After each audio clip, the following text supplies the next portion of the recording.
Hey everybody, welcome back. It's nice to have you here with me. If you're new, please let me know. You can comment below, you can like the video and all that. I'm interested in engaging with people on the internet. I think it's interesting, it's a cool opportunity because social media typically isn't really all that social, right? So why don't we express our thoughts and our feelings, and I'd be happy to hear them and respond to you. So nice to meet you again, and nice to see you again.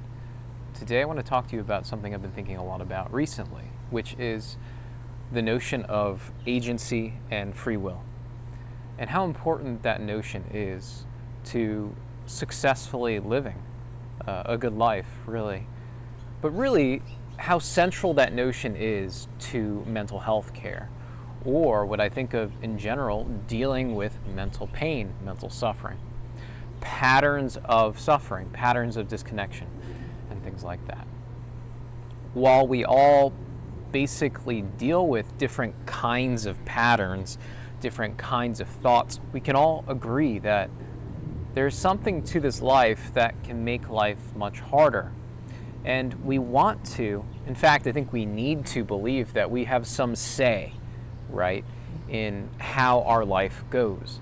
Perhaps we can't control everything that's going on outside of ourselves, but we can teach ourselves, in some sense, to respond to the circumstances of our lives in a way that is useful, in a way that is helpful, in a way that isn't so unhealthy, right? You could imagine placing two different people in the same situation, and you see one person responds in a way that's dramatically and radically different than another person. But within both situations, it's actually a very stressful situation. We can all sort of collectively and socially agree upon that. So the question is this: how are you choosing to respond? And if you don't really feel like you are free to respond, then ultimately, why is that? When did you start feeling that way? Because this is really important to change in any way, and also to living a life that is more joyful, healthier, and happier. I've often thought about it this way. In some sense, God gave us this amazing existence, and now it's up to us to choose to make something quite beautiful out of it. We are, in some sense, co-creating life. We have a say in how basically we choose to either nurture growth or really stagnancy. And I tend to conceptualize this within the context of holy emotions. That is to say, we may have all the reasons in the world to despair, but there's something wrong about giving up. There's something wrong, there's something inhumane about giving up and being despairing. There's nothing wrong with being sad, but giving up, yes, there's something wrong with that. There's something unhealthy about that. The will to live is very important.